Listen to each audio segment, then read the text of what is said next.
psychedelics has been a great, sometimes a speed path into uncovering some things inside myself, or giving me a perspective change, which has actually brought me back down to my singular oneness myself.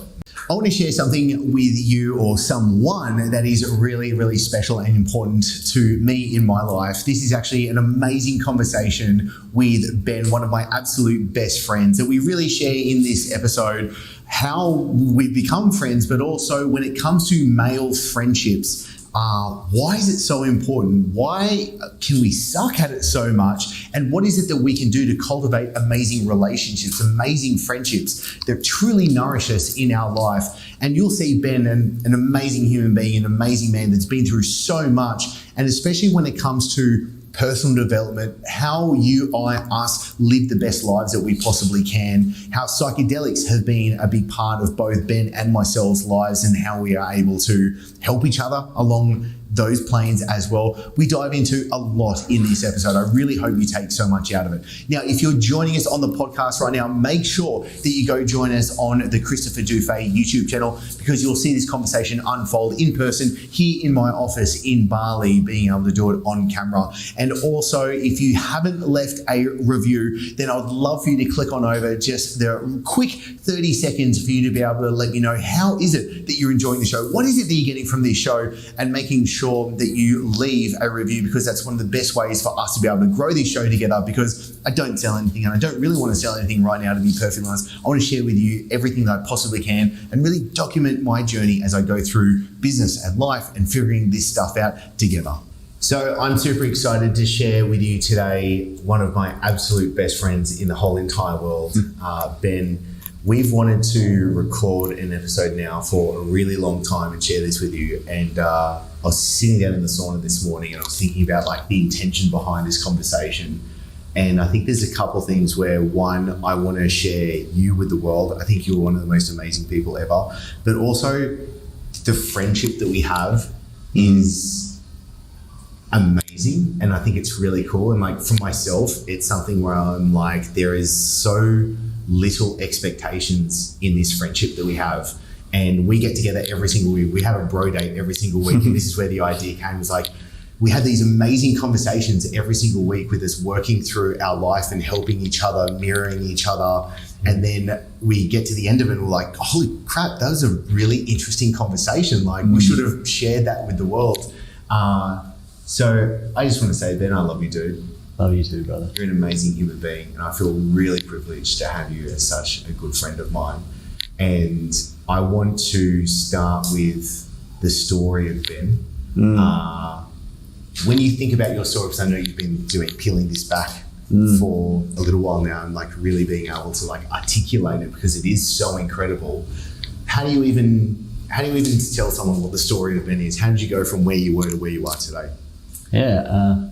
I think firstly I want to say on like our relationship, I don't think I've ever shared this with you. It came up a little while ago, and I had this moment, and I was like, my relationship with Chris is so unique, and it's the most love I've ever felt for another man, and I think men and relationships like that should be more celebrated. And I think I was reading a book around it, and I was like, I have a platonic love that I have with a friend that I share with Chris, and I think it's such a beautiful and unique connection that I have with you. And I think being in Bali in 2020, the relationship that we were able to build and do on our weekly bro dates has been definitely one of the highlights of living here. All right, I'm going to give some super quick context. So we first met at Broadbeach in the Gold Coast. Oh yeah. You had just finished, and I want you to peel back the actual story to it, but you had just finished, how long were you in the Amazon for? 30 days. 30 days in the Amazon. And we had a mutual friend bring us together, and we were having a lunch, and you ate so much food, and we're at that vegan place, whatever it was called. And I was just like, I love this guy so much. It was so good. And then I didn't see you for like a year more or something. And then I was sitting in a sauna down the road from here. In the Ammo sauna. In Bali, Ammo Spa. And we crossed You paths, walked in but and I was like, I know you I from know that somewhere. motherfucker. And then it took something. What did it? Something switch where I was like, It took like this weeks would go on. So like we would go to the sauna. Like people go to the sauna every evening or afternoon here, and it's quite like little social dynamic when people are chatting in the sauna. And she was like, "Man, I know you from somewhere. I know you look really familiar. I don't know where." And then maybe some weeks passed, and I was chatting to someone else about ayahuasca, and you were like, "I know where I fucking met you." Yeah, that's right. That's beautiful. Yeah. And so when was that? That was 2019. Wow, 2019. So 2019, the relationship really blossomed. And then in 2020, Jameen, we were both here when COVID shenanigans started. And during such an amazing, funny, weird time of the world, we were able to grow such an amazing friendship during. So there's context for you with Jameen, how this friendship comes about. But the story of Ben, when you think about it, what are the high points and the low points, and how'd you get to here as the amazing man that you are now? Yeah, it's an interesting one that I'm still coming on the cusp of like sharing more. And I think growing up in Australia in Perth, and I was quite an athletic child as a kid, and grew up in like just humble beginnings, and I left school quite early I guess I was a little bit of a naughty kid in school. I just was a little bit free spirited, I would say. And then I left school early to start a plumbing apprenticeship, because that was kind of the options that were on the table back in Australia. It was leave school and do a trade. You're going to make more money than if you go to university, and university was going to cost more money, and we didn't really come from a family that could afford that sort of stuff. And yeah, I didn't really have any ambition. I didn't know what I wanted to be. They asked you, 15-year-old kid, like, what do you want to do with your life? I was like, I don't know. I guess being a plumber will do. And that led me to working with other young individuals out and leaving home quite early. And it wasn't before long I got introduced to a lucrative little side hustle of like selling ecstasy to friends, and which was just to get ahead in life and be able to go out on the weekends and almost match some of my friends and be able to afford it, which kind of turned into an ebb and flow and in and out career for spanned over like a bit more than 10 years. And through that, I was incarcerated a couple of times. I was in a coma.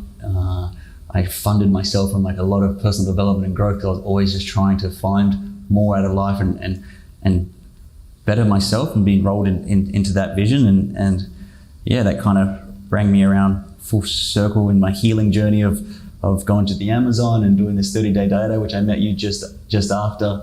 I mean, there's a lot more to unpack on there, but these are the building blocks that kind of happened to me, or I guess you can call them life quakes, when you spend your 21st birthday in prison and it's like, man, what's going on with life? I never considered myself a bad person or a thing. I just found a commodity that was helping me get ahead in life and giving me some options for things that weren't available to me. Yeah. And lo and behold, like my actions were having consequences in other aspects too.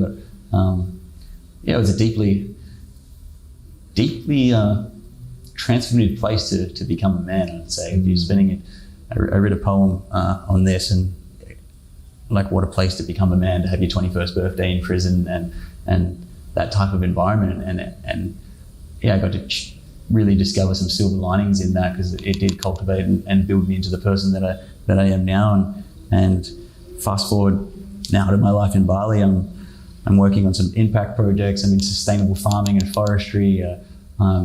Yeah, I'm on the cusp of what I feel some really great things, where I'm really still building the person that I am now. It's a continuing story, but I can honestly say I look in the mirror and I'm really happy about the person that I am now and the person that I'm becoming. I love that, man. I absolutely love it. I love the man that you are. What got you to make the decision to go to the Amazon for a 30-day dieta? So in 2017, I sustained a head trauma, and I was in a coma for 6 days. And this was an alcohol-fueled fight that I fell back and hit my head on the floor, and I had to wake up in hospital 6 days later and kind of be like, what is going on?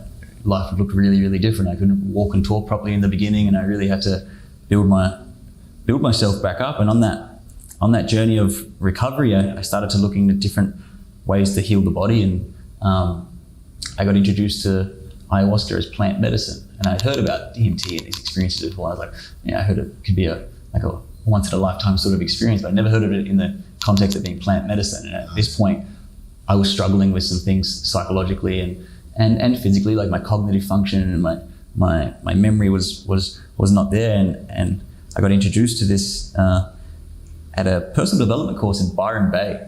And I was just like, put my hand up. And I'm glad I did in that moment, and I paid for it right there and then. As in 6 months' time, I was going to the Amazon, as I would have probably pulled out, because after I did buy it, I was like, I don't know why my arm just went. I was like, you're going to do this, but I was like, I have no idea what I'm getting myself into. I took a 36-hour transit ride to get out to this Brazil in a city called Rio Branco, and from there it was about 8 hours to the river. And then on a little boat, you'd float 6.5 hours up into the middle of the Amazon to a tribe called the Yawanawa tribe. I remember sitting on the boat and with a bunch of 10 strangers that are also trying to find themselves in life in the spiritual community, I guess. And I was like cruising up this river in the dark, and we're hitting these logs on this boat. And I was like, why do you have to do everything so extreme? I was like, if anything happens to you out here, you're so far away from help. And it was too dark to actually drive the boat. They have to pull over. So the first night, I'm literally sleeping on the bed of the Amazon River on a sleeping bag on the side of the river, not knowing, thinking there's anacondas or any animals that are going to attack me. But it was one of the most healing and transformative things that I ever experienced. And I definitely amount that to partially of why I am the way I am now, and even the direction that I'm in now, working with different things in nature. But I think that answers your question. Yeah, it totally does. I love it. I think in our relationship, psychedelics are a part of that we traverse together. We had a mild experience, it was just a few days ago. And it being something where I really appreciate you and I being able to talk about these experiences that we have, and being able to have these experiences together, or be able to just come together and talk about what's going on and how to figure it out. Because I think at the end of the day, these conversations that we keep having every single week is we're truly wanting to better ourselves and to live a worthy life. And for me to be able to have someone that I can just lay it all out on the table and just be like, this is what I'm struggling with, dude. This is what I'm thinking. And for you to be able to mirror back with so much love, but and also just be honest about what's going on, being able to call each other out on shit, which is really important as well, so we don't go down these crazy rabbit holes. So when it comes to personal development and psychedelics, how do you think about using it yourself to get to where you want to go? Yeah, so I think a good point on that, ayahuasca was actually my introduction into psychedelics. And I was at a personal development course, and I'll use this context to how I explain, because it really resonates with me. He was also dabbling, and he'd been doing plant medicine for the last few years. And this guy was a man I looked up to. He spoke on stage in front of hundreds of thousands of people. And he asked me at the conference, he's like, what are you going to do? And I said, I think I want to go finish my studies at a company called NLP Marin, and get my master's in NLP and go down that road, as keep growing myself in that capacity, and that would help me piece things back together, what was going on in my fragmented mind at that time. And he said something to me which always stuck to me. He goes, look, NLP is an amazing tool to have in your tool belt of life. It was the same practitioners that he actually, or same school he learned from. But he goes, the best teachers I ever learned from were the plants. And I was like, what does that mean? I was like, what do you mean? I was like, there's just someone who'd never really done psychedelics. And I remember when I was out in the Amazon and experiencing this journey of going on and actually coming out of a ceremony and being like, I just feel like I've done 10 years of therapy. And I have full context to understand what these plants as teachers. So for me, psychedelics has been a great, sometimes a speed path into uncovering some things inside myself, or giving me a perspective change, which has actually brought me back down to my singular oneness myself. So I found them to be incredible helpers, incredible expanders, and underneath that too, it enabled me to have incredible relationships when you share something like these experiences with someone you care about. It's quite heart opening. It's quite transformative, and you get to hold someone through space. I mean, we've done some journeys together, and it's like after doing that, you have it's a different type of camaraderie, a different type of friendship. You're like, man, we just shared that space together. And for me, it's not a thing where you can share that space with everyone. I feel it's a very intimate and personal thing, and you have to feel really safe and comfortable with that person. And I think I would love if I could do that with my family. That'd be amazing. I feel like that'd be incredibly healing and transformative. And just as I'm talking about this now, I was about to say I wish the world could do that, and it reminded me of this documentary I just recently watched, the Rainmakers, where they was he got a message from the LSD. He's like, I want to dose the world. But honestly, it'd be a really interesting experience, and I don't think that it's for everyone. And I think time will play a place until if your life's in turmoil and you go throw a psychedelic into the place, it's not really it could be detrimental to your well-being on that, or it could be quite transformative. I don't know, but it takes a little bit of an emotional resilience and a sound mind. Hey, I want to prepare myself to go into this. So for me, I think psychedelics. Prior to my head injury, my coma, I had done every single seminar course you could do. I was addicted to personal development, and that was kind of what was keeping me in the business of what I was doing, because I couldn't afford to do this. It was having that side hustle of selling drugs was allowing me to better myself as a human, and honestly, it was able me to transform my life in many ways that I wouldn't have been able to. It wouldn't have been available to me otherwise, and potentially could have happened in different ways. But that I noticed coming out of the coma, I knew everything on a psychological basis, what was depression, what was thinking, how to do the mindset, how to do the positive affirmations, but I was missing the feeling. And I think that's what plant medicine was able to intertwine that in with me and help my integration, because when I was coming out of the coma and I was so heady about everything that was going on, and I was constantly had this narrative in my mind, trying to understand and figure out everything rather than actually just feeling what was actually coming up for me and being able to. The way that I see that, it's knowing, a KN knowing, mind, intellectual, but then there's the gnosis, the GN gnosis of the embodying, the actual living, the feeling part of it as well. Because I've felt so much of that, especially when it comes to the whole personal development world, where it's you intellectually know the stuff, and you're checking the boxes of it. It's did I meditate this morning? Check. Did I do my affirmations? Did I do my journaling? But there's a difference when you go from that heady intellectual knowing to that embodying state as well. I knew that was a huge change maker for myself. And so I think as well, knowing you the way that I do, you're so humble. And so what I'd love to talk about now is the things that you're doing now, the projects that you're working on now. What are they?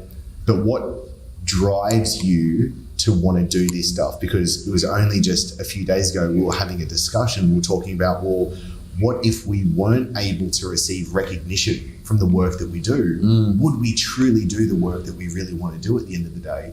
And I remember listening to a story from my favorite Buddhist teacher, Joseph Goldstein, and he talked about how he was at the markets in India and he had just bought some oranges, and this beggar boy came up to him and he turned around and went to give him an orange, and think of the context, Buddhist teacher, he's happily giving away something, happily giving something to a child that's in need. And then he gave the orange to the boy, and the boy just turned around and walked away, no thanks, no nothing, no acknowledgement whatsoever.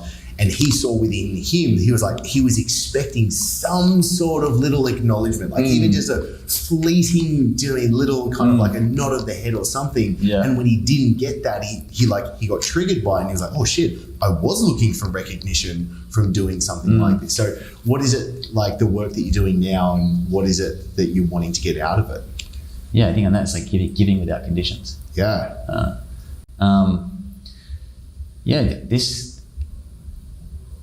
series of events has got me to where I am now in the positions that I am. I have really two projects that I'm really quite passionate about now, and one of them is I want to build a drug and rehabilitation center here in Bali. Because I don't know if it's the yin to the yang, and it just feels like it's after being inside that world and knowing so much, I feel like I'm super relatable to it. And then my own journey of things that I've done, I couldn't think of anything better than these people that are going through some stuff and they check in here for 30 to 90 days, and it's like really, I was like, you have so much time in there. It's like an incubator for change. Like let me give you all the tools, all the experience, all the things that I went through, which gave me whole new leaps and bounds and levels on life. That one feels really, really good to me. And it's a beautiful space of continually growing for myself. And then on the other side is this farming project that kind of popped up, totally unexpected. I never thought I'd ever say I'm going to become a farmer, but I love that title too. And it started off here in Indonesia in 2020, and I got linked up with some pretty cool individuals that are in middle life, in their 50s and even 60s, and I bought a motorbike off one of them first, and then we went on a ride across Indonesia during COVID when there was like no one really here. It was epic, and as I got closer with them, I came back. I was to find out that this family was in farming in Indonesia, quite commercial grade size farming, and this isn't small farming. This is gigantic. Yeah, this family has 120,000 hectares in farming and agroforestry and different aspects of that in the industry in Indonesia. And she offered me to come on board with her on a small ginger farm. I was small compared to their thing. It was like massive to me. It was 100 hectares, and she has 3 daughters, and her intention behind it was kind of like, I want someone young to come on, and you love Indonesia, you love Bali, and hopefully my daughters will be more inclined to wanting to work in Indonesia and come back, because now they're all in their middle 20s and they're all in Europe. So I jumped on board with this. I was like, cool, this is going to be like an organic sort of spice farm. I'm going to be in the spice trade, and I'm researching that, and that kind of snowballed into a much bigger job that I ended up coming on to help her with. And she has a forestry project, and she's tried to do conservation on this land and failed, and now this land has to be processed. So I felt like it was a great privilege and responsibility. I was like, I don't want to be a part of a forestry project, like cutting down trees, and didn't feel good to me. And I remember sitting myself in the mirror looking, and I have a tattoo of a tree down my whole stomach from my ayahuasca experience. It was kind of a tribute that I did for this, and I was like, maybe I'm exactly where I'm meant to be. This is something that I can sink my hands into, and being as a millennial on the inside of such a massive industry, I can fight the good fight and see if there's any innovation ways to make a difference. So that's turned into this beautiful journey of like understanding what sustainability is carbon credits, and like what's the actual innovative way that people can do this in a really ethical and sustainable approach. And I'm really excited to bring hopefully some new concepts to Indonesia, and be a leading group and company, and set a benchmark for other people in Indonesia and a standard for how things can be done. We're not there yet fully. It's a work in progress, and the project hasn't fully started yet, but it's pretty much underway. And at the moment, I'm in the building blocks. I'm having different calls with people on other sides of the world, like understanding syntropic farming and different aspects of how this can be done in the most ethical and a beautiful way. It feels really, really good to be being part of the food supply chain and all this stuff. I've kind of grabbed onto it with 2 hands, and I feel like I found my mission, my passion, my purpose. It's beautiful. Bali has been really great. There's 2 things I totally love from this. I think the first one is like, we had discussions, and I could watch you go through the dialogue and conversations and thought process of like, well, is this actually a good thing? Like you were battling with the morality of what does this project mean? And I loved watching you go through that, because you were asking really big questions and honestly facing them at the same time. And then 2, like, who would have known that you would have been working in these types of projects, working on this, do you know what I mean, not that long ago, and you just, like, as you said, grabbing with 2 hands and being able to be like, I'm going with this. And I think there's some real magic to how you've surrendered to what the universe is kind of like put in front of you and you being able to roll with that? Yeah, I think in that I was incredibly conflicted after like having such a relationship with the Amazon and ayahuasca and being like, hey, these things help. I can say they saved my life in many ways. And then to be presented with an opportunity or an offer to be a part of a project which involved cutting down trees, and I was like, man, that's not values aligned for me. And it was quite easy just to be like, no, that's not mine, and I walk away. And then I was like, well, if I was to be a part of it, because this is going to get done no matter what happens right now. And I was like, what could I bring to the table that could maybe potentially make this a better industry or be an advocate for change in an industry where there's quite frankly probably no one my age in there and no one with my mindset or capabilities, because it's passed down through families and generations. You need a lot of money to be a part of this. I was incredibly lucky to kind of piggyback on the back of this family and then have her kind of ask me to join. But I don't know of anyone else in Indonesia that's really on the forefront. As I just finished spending 3 days at the Asia Impact Conference in Bali they had, which is linked to the G20 summit. And I'm asking questions in there about like, I was like, well, does anyone have a different way to do it? And really understanding, I was like, wow, everyone's here for impact, but that way that they got doesn't actually feel like it's resonating. And then like discovering like different ways and reaching out from people that are just regenerating deserts in Australia and doing finding these things, and like, how do I bring this to Indonesia? So I'm excited to see how that unfolds. And I feel like it's an incredible privilege and responsibility that I've endowed, and rather than just turning and walking away and like, nah, I don't want to put my name to any of that and be a part of that, it's not of mine. And then having that moment where I look at myself in the mirror at this huge tree on my stomach and be like, you're exactly where you're meant to be. Like, That's really cool. When it comes to, let's say, bettering ourselves, because I think like we're always coming together and helping each other traverse these planes of life at the end of the day, and we've got these individual things that are coming up in both of our lives, and I'm like, shit, I'm really struggling with this, or I have no idea about this, and you're able to give me such great insights and input, or even just being able to like be someone that can actually just hold a space and listen in such a open way where I can get the shit off my chest. When it comes to friendships, and maybe just specifically when it comes to like male friendships, what do you think is missing these days? Because I think especially like as I've been going through such a big transition over the last little while, and then trying to like rediscover or recreate or like re-remember or just become someone different that I feel like I'm been walking into. How do you cultivate the friendships that you have today, and what is it that you want to be able to give and receive? I think something that transformed my levels of relationships and connection was learning and understanding the concept of actually listening. A lot of people you catch up with and you're talking and they're just waiting for their moment to share, rather than like, I'm not actually hearing what my brother's trying to tell me right now. And then being able to have compassion and hear it as if it's myself talking to me or him talking to myself. And wait, that's wrong. Hear this, speak as if I was to listen to myself, and then hear as if I was hearing myself too, and actually really trying to understand myself as them, and like really put myself in their shoes and understand the compassionate. That opened up my relationships tremendously, rather than just like people just sharing experiences or how they think they should live life. And like, as human beings, I think most of our relationships or interactions is like, if I was to view it as like an alien species, like what do humans do? Is like they just congregate together and tell the other one how they think they should live life, as sharing how they live life. So yeah, I think that is massive.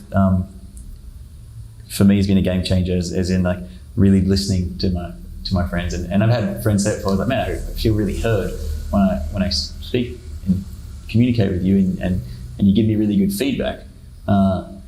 What would you say for you is like a great thing that helps you cultivate deeper connection and relationships? I think it's curiosity is the first thing, where like I really truly want to like hear what's going on. I'm curious as to like how is this person doing what they're doing, and just curious as to what's happening with to me, this brother Ben at the end of the day. I think it's caring, to be honest. Like I genuinely care about you and these, like, and that's the thing, like, I don't have many friendships in life, but the ones that I'm consciously of like, I want to cultivate this friendship, and they are naturally at the top of my mind very frequently. Like I want to be able to have you pop up into my mind and send you a random message and just be like, oh, fuck, I'm thinking of you, Ben. Like, love you, dude. Like, I appreciate it. Like, I'll sit in meditation and like think of you and just be like, do you know what I mean? I wish you happiness. Do you know what I mean? I want you to be free of suffering. Chris does do that at least once every couple of weeks. I get a message. I just want to let you know I love you, man, and I'm so grateful to have you in my life. And it's just little things, so like writing a letter and just being like, taking that time and being able to like actually put it on paper and say why I appreciate it. Because I think, well, there's a couple of things where it's shown that the people that live the longest, connection and relationships is one of the most important parts of everything. Like that, I think that's a fundamental keystone for what it is that we need.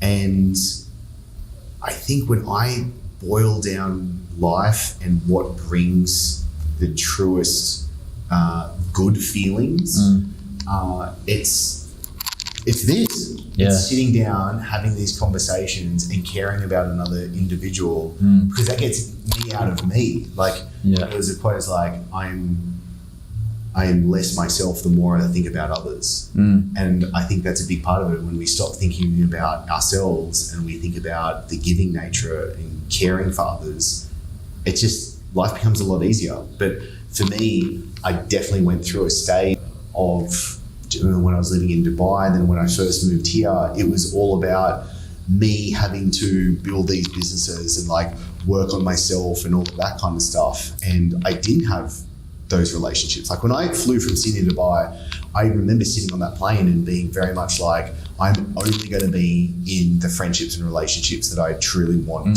to have from now on. I'm going to cultivate the people around me because I believe environment's so important. But as a part of that, I think I got super selfish because then I had to just focus on what I had to focus on to be providing for this new family that I was having and all of this stuff, where now it's like, I feel like I can come at this from a full cup and come from abundance, and it's the less shits that I care about myself.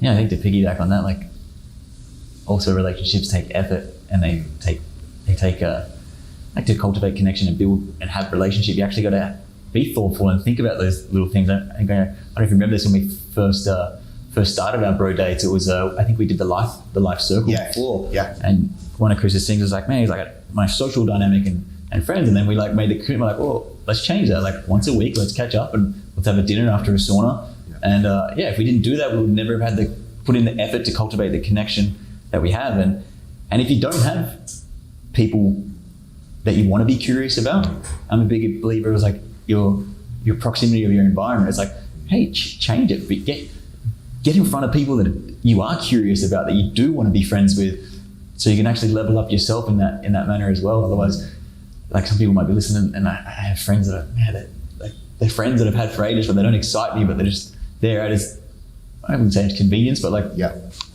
out of so where when they've been there for so long, where it's just like it's like their furniture. Yeah, like the furniture, I guess. Like cultivate. You don't have no idea what sort of connection you have if you go out, or could potentially have until you go out and actually put yourself out there to meet the people that you want to have in your life.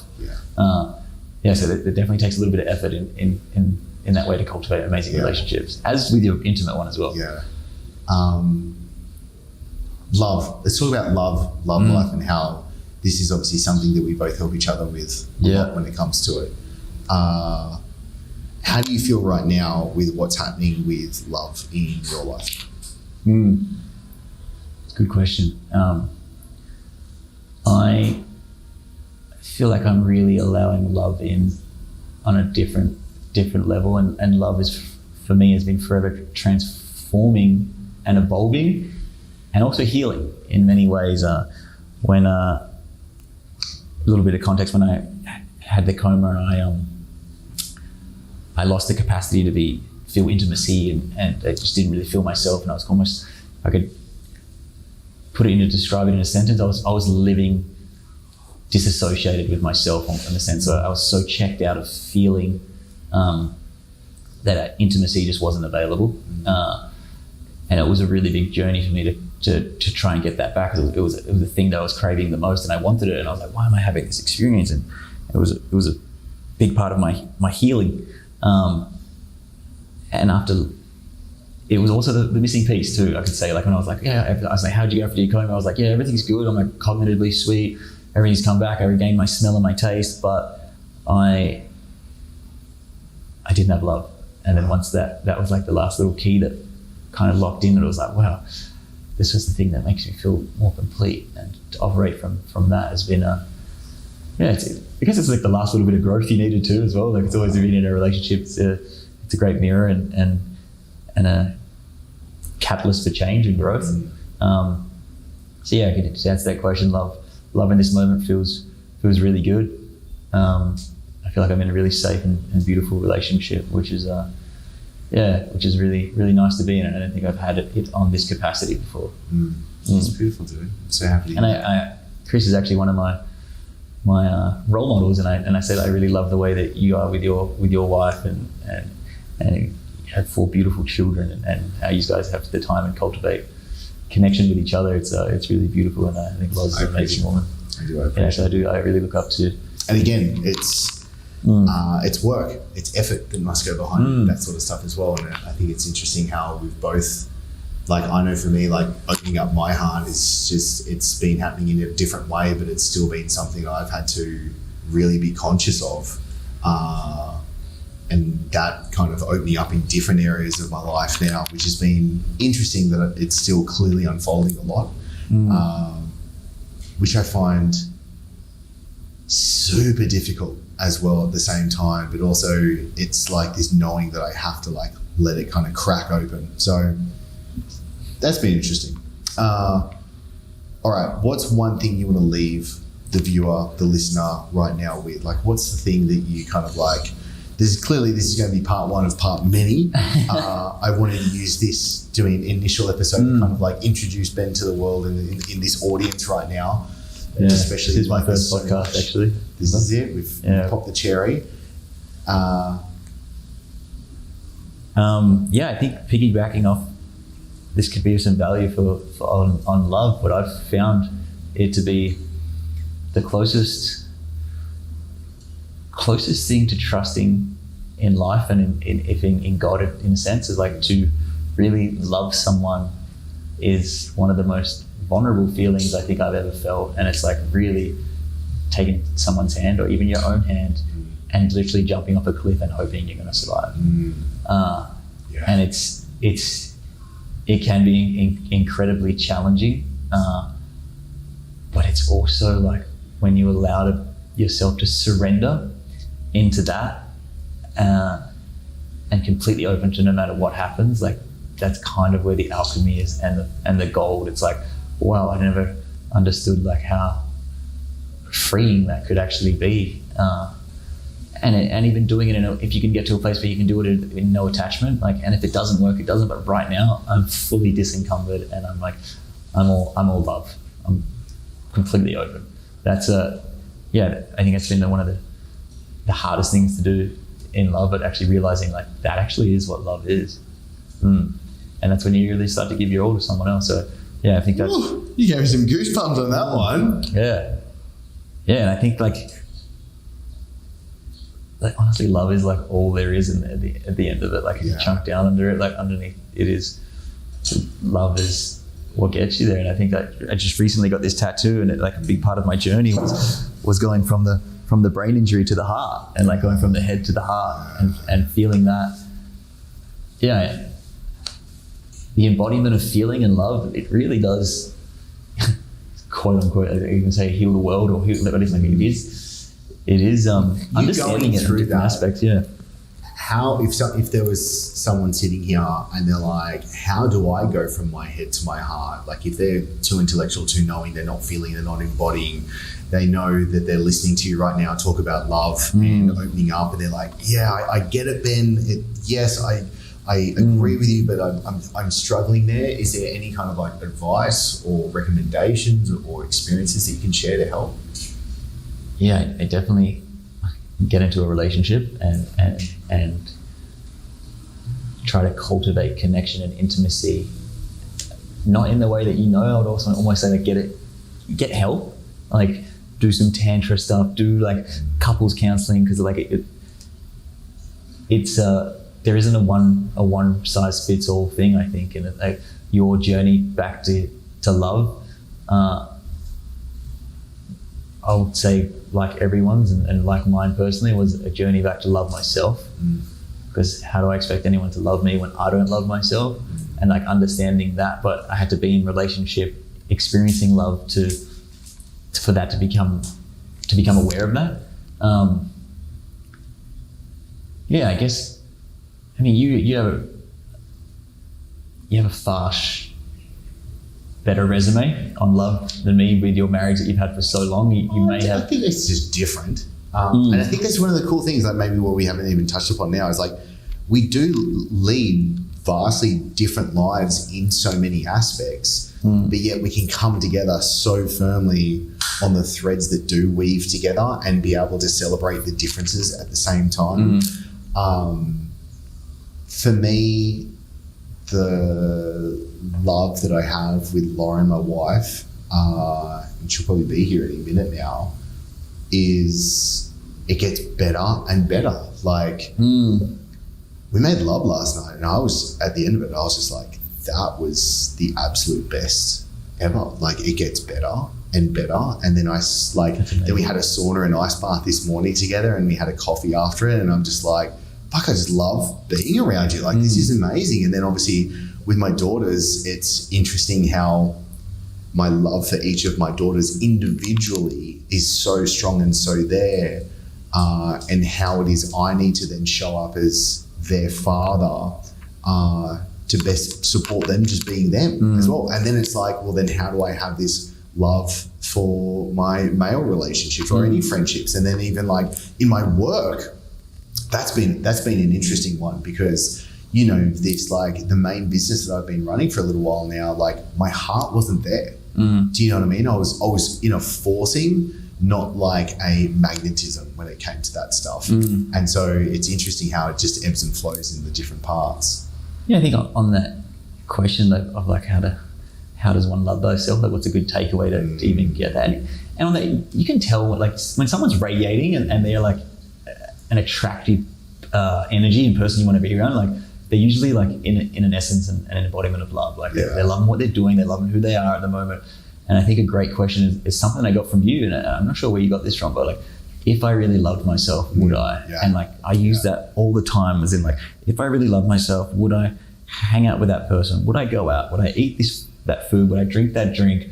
Would I take that drug? Would I, like, it really transforms everything and makes you understand, like, and sometimes it might be, if I really love myself, yes, I'm going to go out and I'm going to let myself have this moment and release. That's what my body really needs right now. Down to like, if I really love myself, would I be doing this job? Would I be in this relationship? Like, it's such a good check-in to be like, and feel.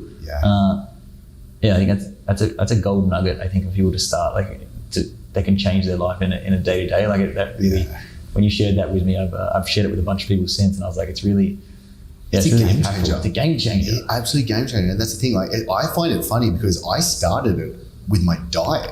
Do you mean like, if I love myself, would I eat this meal? Would I eat this food? Would I go and train? Would I, do you mean go to bed early or want to watch more Netflix? But then it keeps going. Do you know what I mean? Like, if I love myself, do you know what I mean? Am I going to be in this relationship? Like, if I love myself, how am I going to talk to myself? If I love myself, like, what are the identity or labels that I want to put upon myself? Like, it just like kept going and going and going.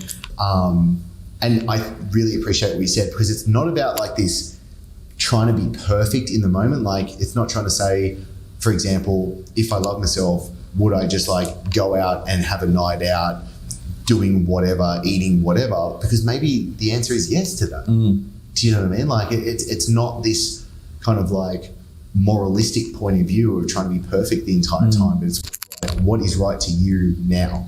And I think that's what makes it so easy. Yeah, definitely. I have one question I want to ask you. Go, fire away. What's the craziest thing you've ever done? Oh, shit. That one. Yeah. All right. Craziest thing I've ever done. All right. So one thing came to mind.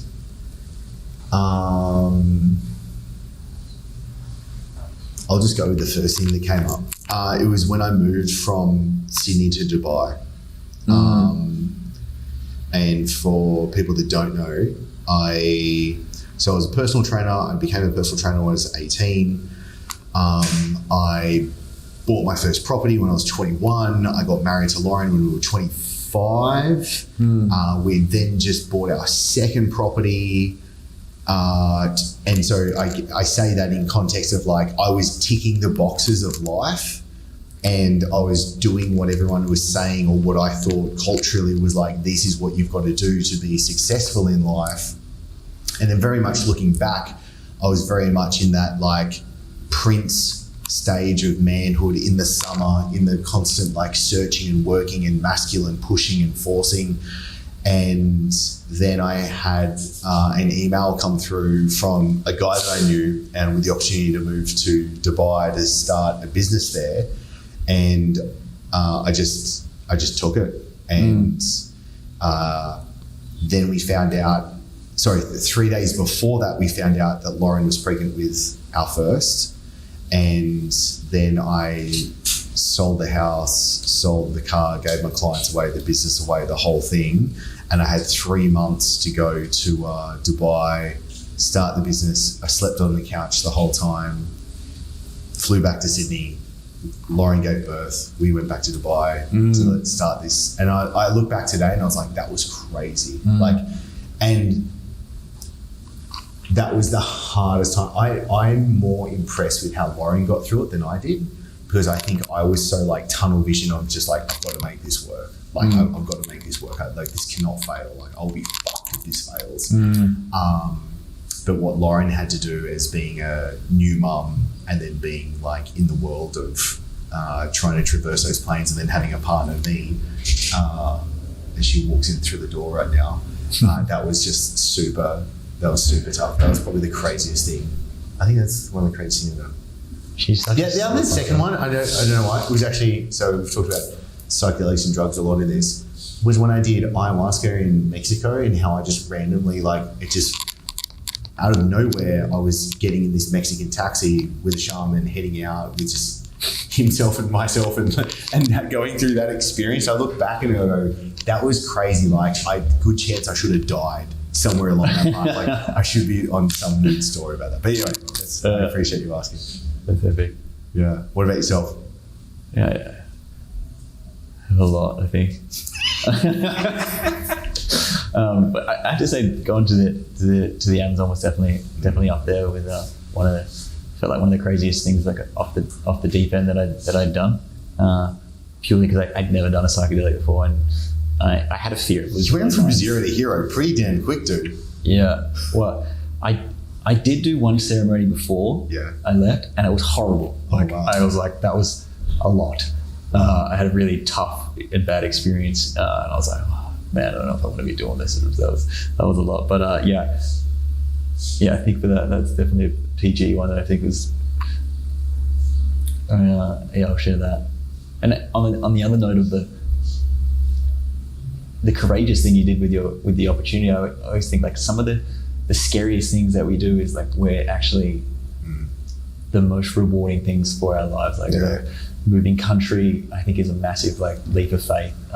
It could be taking a new job, leaving in one relationship or whatever. It's like the things that scare you the most. I think on the other side of that is the gold and the beautiful things in life. Which is so interesting, that paradox where it's like you've got to do some of the most fearful, craziest things to possibly be in the best. Like I'm so happy that I did that. Like I'm so happy that unfolded the way that it did, and it definitely could have panned out differently. But I think that's where we sit down and look at the lives that we have now and just be like, wow, this is amazing. But then also when people say like, oh, you're so lucky, I'm like, look, yes, there's luck, and I will definitely give thanks and grace to Lady Luck at the end of the day.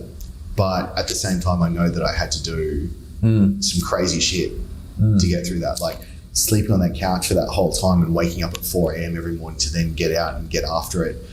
And then being exhausted coming home at night and just doing that literally 7 days a week. I actually had to build a certain armor and tell myself a certain story and almost numb myself to a certain point that took me years to get rid of as well. Like, And I'm sure Lauren could attest to that, where it became like, I really had to like break shit back down because I built something up to get through that experience. You say that like transformation is on the other side of those situations, or those leaps of faith, or those courageous moments. Like as much as like it always, I think it's pretty common throughout history and like even spirituality, like you have to go through something, like all the hero's journey. Like if I didn't trek it all the way out to the Amazon, if I didn't go through the coma, I wouldn't have ever got the opportunity to transform my life like this. Like, and if you never take risks, you're never going to see what your life is the capacity and where it can go. Totally. I'm reading the best book at the moment called Death of a Hero, Birth of a Soul. And it's about men going through midlife and the story aspect of it. And he breaks down these beautiful stories. And one of them was so profound to me because it's like this young boy, he has to go out, and anyway, he learns to speak to dogs, he learns to listen to frogs, he learns to listen to doves. And these are just like images, as in the dogs. The dogs are imagery for protectors of the underworld and how we have to go into ourselves to find our treasure, to know what it is that we can share with the world. Frogs are a symbol of transformation. Doves are a symbol from a message from above, and they're just like being able to piece this together. I think it's just so wild how we have to traverse these similar archetypes and stories and kind of like weave it together as well. It's really interesting. So I've had experiences with animals when I've been in the Amazon or plant medicine, and like this thing just popped up out of nowhere, and I was communicating with this frog for like an hour. Wow. And it taught me so much. Like I was like getting all these downloads, and I was just like looking at it, and I was like, yeah, that's another topic, another time to go into. I think we should definitely dive into that for the next one. It would be absolutely amazing. All right, dude, I love you. I appreciate you. If someone wanted to find out more about you, what you do, where do they actually learn more about Ben? Yeah, I'm in the midst of, I guess, building that brand. At the moment, it's pretty much just LinkedIn, which is Benjamin White. And then I have Instagram, which is Benny White, that's right. I'm meaning to change that at some point, but it's just been so long. It's just so clicky. Yeah, man, pleasure. Love you, dude. Appreciate it. Beautiful. I won't see you for a while now. I know, this kind of sucks actually. I'm not going to see you for a couple months. We'll figure that out. Yeah.